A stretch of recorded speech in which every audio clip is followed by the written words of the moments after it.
प्रदेश सरकार के माननीय मंत्री श्रीमती रीता बहुगुणा जोशी जी, श्रीमती स्वाति सिंह जी, डॉक्टर महेंद्र सिंह जी, प्रदेश सरकार के हमारे सभी माननीय मंत्रीगण,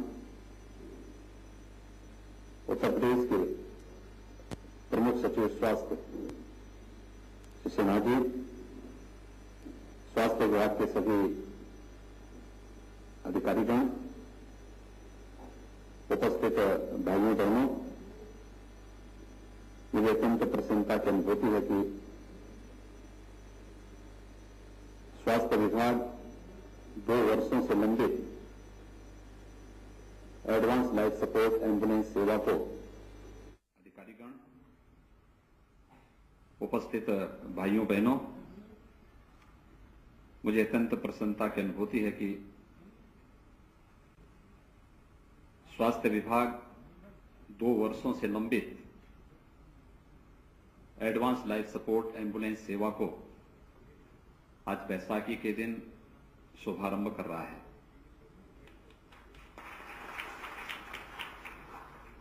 उत्तर प्रदेश जैसे राज्य में जहां पर स्वास्थ्य सुविधा का अत्यंत अभाव हो, वहां पर अगर किसी राज्य सरकार को केंद्र सरकार के सहयोग से इस प्रकार की एडवांस लाइफ सपोर्ट एम्बुलेंसेस प्राप्त हों और प्रदेश सरकार उसको न ले पा रही हो, तो जनता के प्रति उस सरकार की क्या जवाबदेही रही होगी, आप सहज अनुमान लगा सकते हैं। लोकतंत्र में जनता के द्वारा चुनी गई सरकार जनता के प्रति जवाबदेह हो, यह एक उदाहरण हम सबके सामने है कि केंद्र की सरकार पैसा देना चाहती थी, लेकिन राज्य की सरकार लेना नहीं चाहती थी। हम लोग किस समय प्रेजेंटेशन चल रहे हैं विभिन्न विभागों के,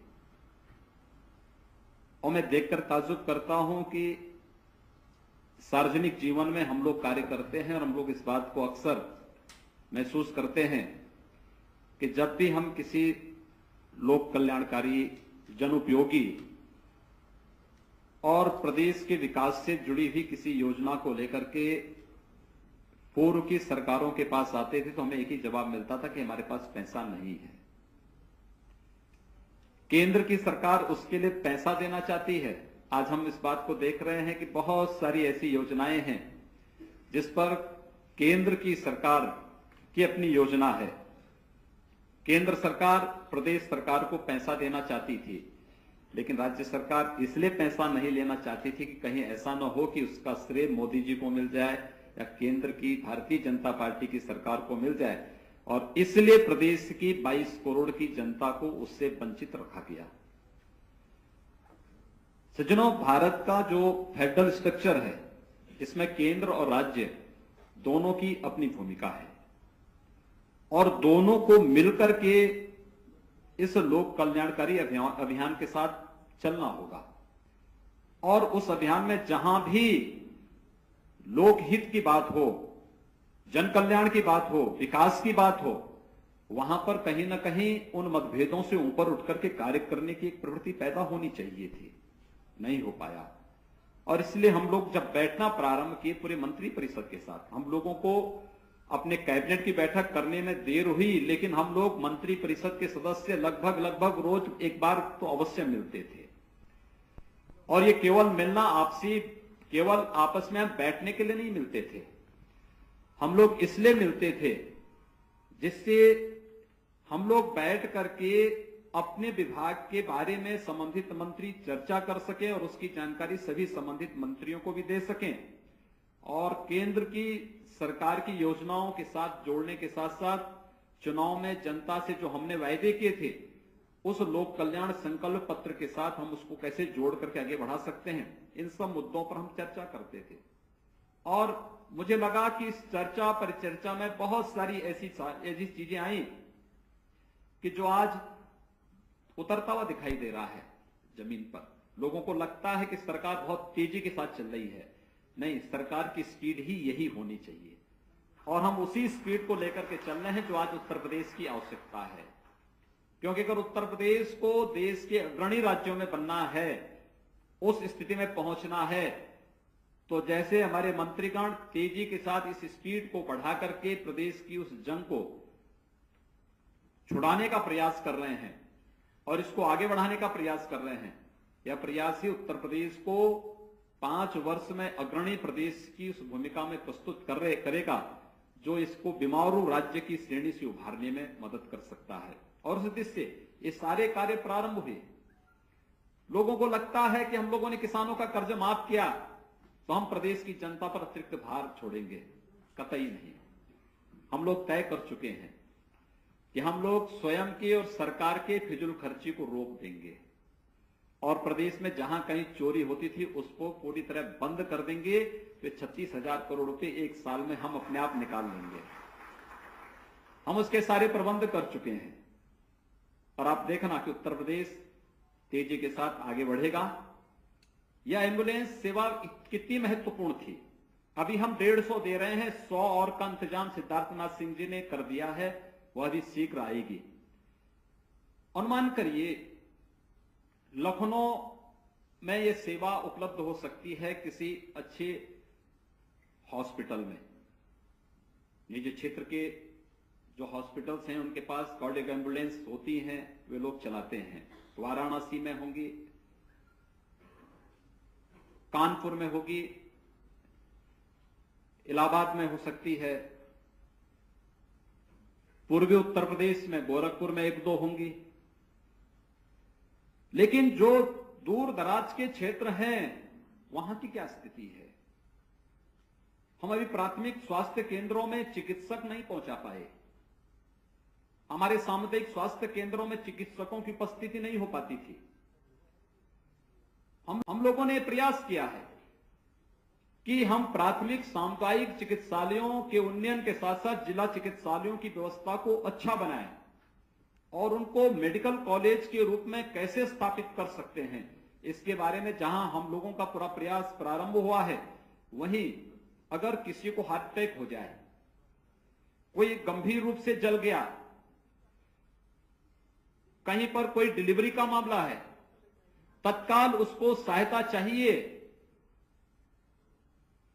जो गोल्डन आवर के बाद हमारे स्वास्थ्य मंत्री ने कही, 1 घंटे का कोई हेड इंजरी का कोई पेशेंट है, बहुत गंभीर रूप से घायल किसी दुर्घटना में है और लाइफ सपोर्ट मशीन की आवश्यकता है उसको, अगर आपके पास इस प्रकार की एम्बुलेंस नहीं है तो आपके चाहने के बावजूद भी अगर आप किसी को बस्ती से लखनऊ लाना चाहेंगे तो उस तक अब तक की सामान्य एम्बुलेंस को पहुंचने में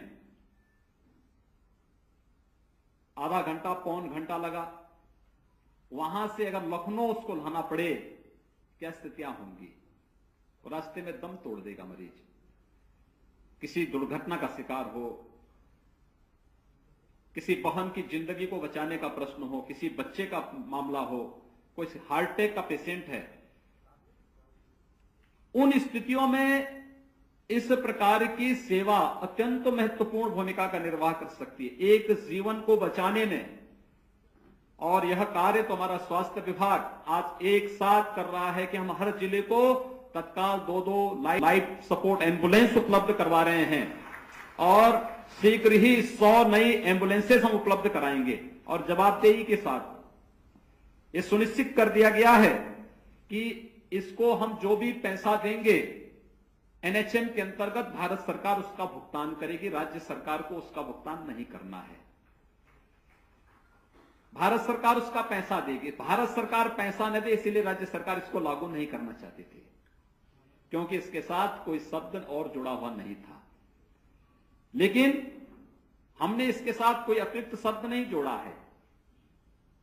यह हमारी सामान्य एम्बुलेंस सेवा के रूप में एडवांस लाइफ सपोर्ट एम्बुलेंस सेवा होगी, जो सीएमओ या सीएमएस के अधीन हर जिले में संचालित होगी।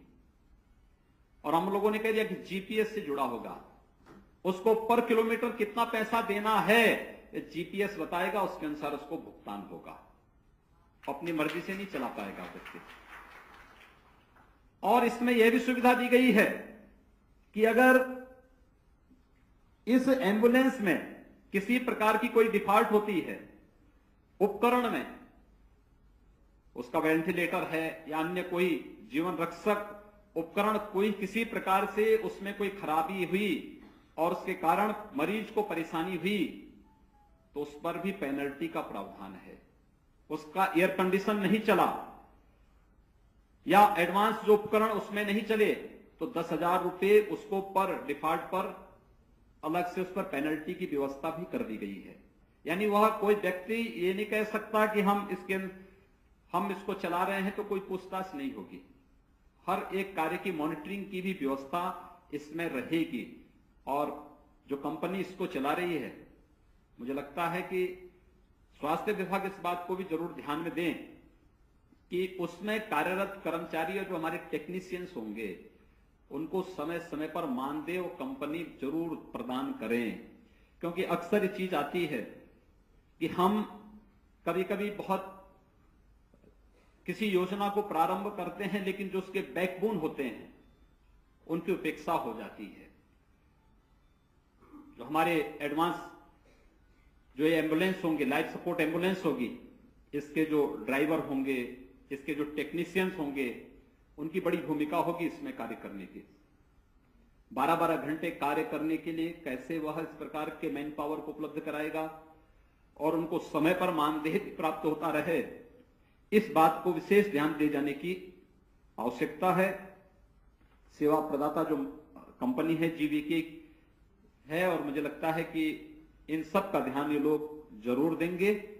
हमें विश्वास है कि उत्तर प्रदेश की स्वास्थ्य सेवा को एक नई ऊंचाई तक पहुंचाने के लिए जो प्रयास उत्तर प्रदेश के अंदर प्रारंभ हुआ है, माननीय प्रधानमंत्री जी की जो मंशा है प्रदेश के बारे में, चुनाव के समय हमारे राष्ट्रीय अध्यक्ष जिन मुद्दों को बार बार उठाते थे कि हम ऐसी व्यवस्था देंगे कि 15 मिनट के अंदर 108 डायल की एम्बुलेंस उपलब्ध हो जाएगी, हम उससे भी आगे जाने का प्रयास कर रहे हैं और शीघ्र ही यह सेवा उत्तर प्रदेश के अंदर प्रत्येक नागरिक को बिना भेदभाव के प्राप्त हो पाएगी। मैं इस अवसर पर अपने स्वास्थ्य मंत्री सिद्धार्थनाथ सिंह जी को, उनके सहयोगी मंत्री डॉक्टर महेंद्र सिंह जी को और अपने मंत्रिमंडल के सहयोगी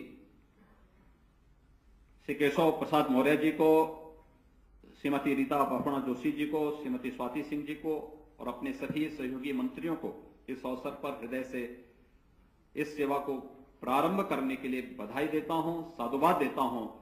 उत्तर प्रदेश की जनता को बैसाखी के अवसर पर इस नई सौगात को प्रदान करने के लिए कोटि कोटि बधाई और शुभकामनाएं देते हुए विश्वास करता हूं कि उत्तर प्रदेश की स्वास्थ्य सेवाएं प्रदेश के अंदर उन क्षेत्रों में भी जो अब तक पिछड़े थे, जो स्वास्थ्य सेवा से वंचित थे, वहां तक हम इस स्वास्थ्य सेवा को पहुंचाने में सफल होंगे। आप सबके प्रति मेरी शुभकामनाएं। धन्यवाद। जय हिंद।